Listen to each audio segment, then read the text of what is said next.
जानकारी मिल रही है और ये भी खबर है कि निशांत कुमार बन सकते हैं डिप्टी सीएम। सूत्रों के हवाले से आपको इस वक्त की बड़ी खबर बता रहे हैं। नीतीश अगर राज्यसभा गए तो बीजेपी का सीएम हो सकता है। और हमारे साथ इस खबर पर अधिक जानकारी के साथ ब्यूरो चीफ न्यूज 18 के दिवाकर तिवारी जुड़ चुके हैं। दिवाकर जी, बहुत बड़ा सियासी उलटफेर की संभावना, और अगर क्या ऐसा पॉसिबल है, ऐसा लग रहा है? देखिए, राज्यसभा के चुनाव होने हैं बिहार में और बीजेपी ने अपने कोटे के दोनों उम्मीदवारों के नाम की घोषणा कर दी है। एक उम्मीदवार नितिन नवीन हो गए जो राष्ट्रीय अध्यक्ष अभी बने हैं। साथ ही दूसरे उम्मीदवार के तौर पे शिवेश राम जो पूर्व केंद्रीय मंत्री मुनीलाल राम के बेटे हैं, उनको भेजने का फैसला किया है।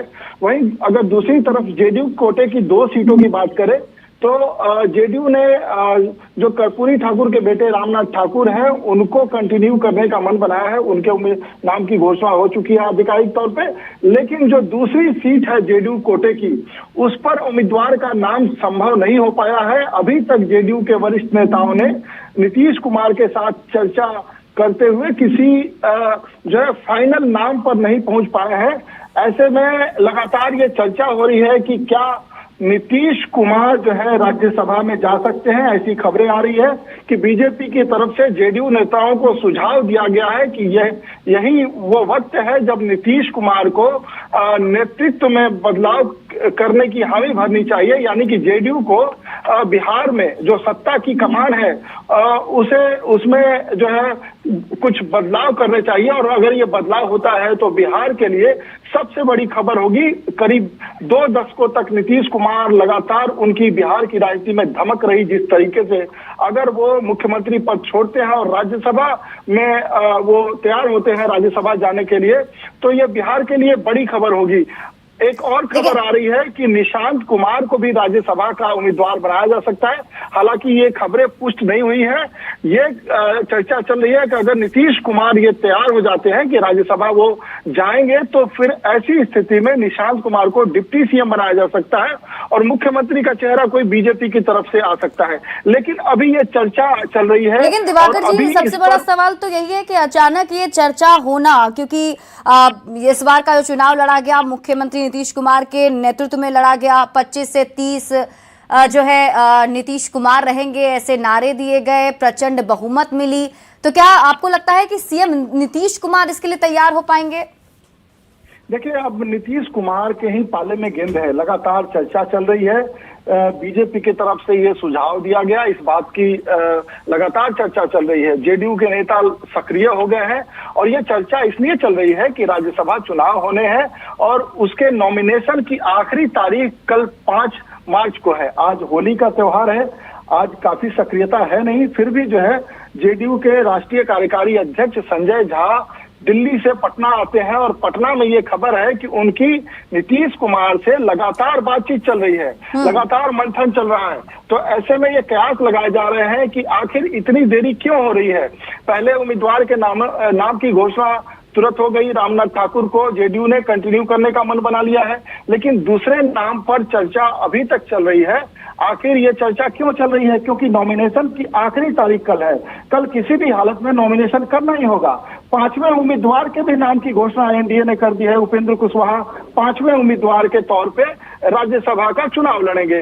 तो ऐसे में अगर आपने 4 उम्मीदवारों के नामों की घोषणा कर दी और 5वें उम्मीदवार के नाम, आपके पास संख्या बल है, आप कंफर्टेबल है उम्मीदवार को अपने जिताने में, और लगातार ये चर्चा चल रही थी कि जेडीयू अपने उम्मीदवारों के नाम सार्वजनिक कर देगी। लेकिन जेडीयू ने अभी तक एक ही उम्मीदवार के नाम की घोषणा की है।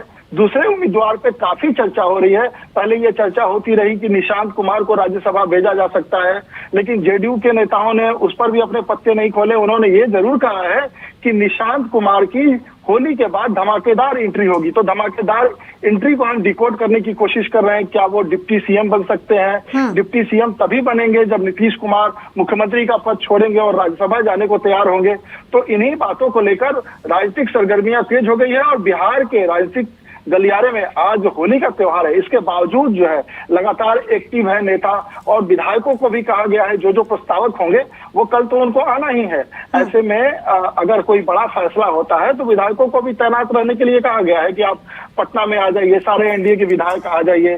ठीक है दिवाकर जी, हमारे साथ आप बने रहिए। हमारे साथ न्यूज 18 संवाददाता आनंद अमृतराज भी जुड़ चुके हैं। आनंद, क्या खबर आपके पास? ये बहुत बड़ी खबर बताई जा रही है और जिस तरीके सूत्रों के हवाले से जानकारी मिल रही है कि नीतीश कुमार राज्यसभा जा सकते हैं, ऐसी भी कोई संभावना? देखिए, निश्चित तौर पे कई तरह की चर्चाएं चल रही है, लेकिन मैं जेडीयू को जितने सालों से देख रहा हूं और जो भी मेरा अनुभव है उसके आधार पर मैं कह सकता हूं कि जेडीयू में जब भी कोई बड़ा फैसला होता है उसके लिए राष्ट्रीय परिषद की बैठक बुलाई जाती है, राष्ट्रीय कार्यकारिणी की बैठक बुलाई जाती है, जेडीयू विधायक दल की बैठक बुलाई जाती है, क्योंकि ये फैसला बहुत बड़ा है और इस फैसले का असर सिर्फ बिहार की सियासत पर नहीं बल्कि देश की सियासत पर भी पड़ सकता है। जब नीतीश कुमार अगर राज्यसभा जाते हैं तो बिहार में मुख्यमंत्री की कुर्सी खाली होगी और ऐसे में जो सबसे बड़ा सवाल है कि फिर बीजेपी के कोटे में वो जा सकता है। जाहिर तौर पे आपको याद होगा कि जब विधानसभा चुनाव के पहले तमाम चुनाव प्रचार होते थे उसमें जब केंद्रीय गृह मंत्री अमित शाह से जब ये सवाल पूछा गया या फिर दूसरे बड़े नेताओं से कि चुनाव के बाद क्या नीतीश कुमार मुख्यमंत्री बनेंगे, तो उन्होंने बार बार ये कहा था कि नीतीश कुमार के नेतृत्व में ये चुनाव हो रहा है। जाहिर सी बात है उसके बाद जो परिणाम आया उसके बाद नीतीश कुमार बिहार के मुख्यमंत्री की कुर्सी पर बैठे। जाहिर तौर पे नीतीश कुमार के सेहत को लेकर भी कई तरह के सवाल खड़े किए जाते हैं, विपक्ष पार्टी लगातार सवाल खड़े करती आई है और उसके बाद अचानक से ये सरगर्मी तेज हुई है कि नीतीश कुमार राज्यसभा जा सकते हैं और बिहार के मुख्यमंत्री की कुर्सी छोड़ सकते हैं। अब देर शाम तक ये तय हो जाएगा कि नीतीश कुमार राज्यसभा जा रहे हैं या नहीं जा रहे हैं, लेकिन एक बात तय है कि दोनों जो फैसले हैं उसमें से कोई एक ही फैसला अभी तुरंत हो सकता है कि निशांत डिप्टी सीएम बने और नीतीश कुमार राज्यसभा जाए, क्योंकि दोनों एक जगह नीतीश कुमार कुर्सी पर रहते हुए ठीक है आनंद, आप इस खबर पर नजर बनाकर रखिए और इंतजार यही होगा कि अभी जेडीयू की तरफ से जो 2 राज्यसभा की सीटों के लिए उम्मीदवार के नामों का ऐलान करना है उनमें से एक का ऐलान हो चुका है, लेकिन दूसरे नाम की घोषणा होनी बाकी है, तो थोड़ा इंतजार और इस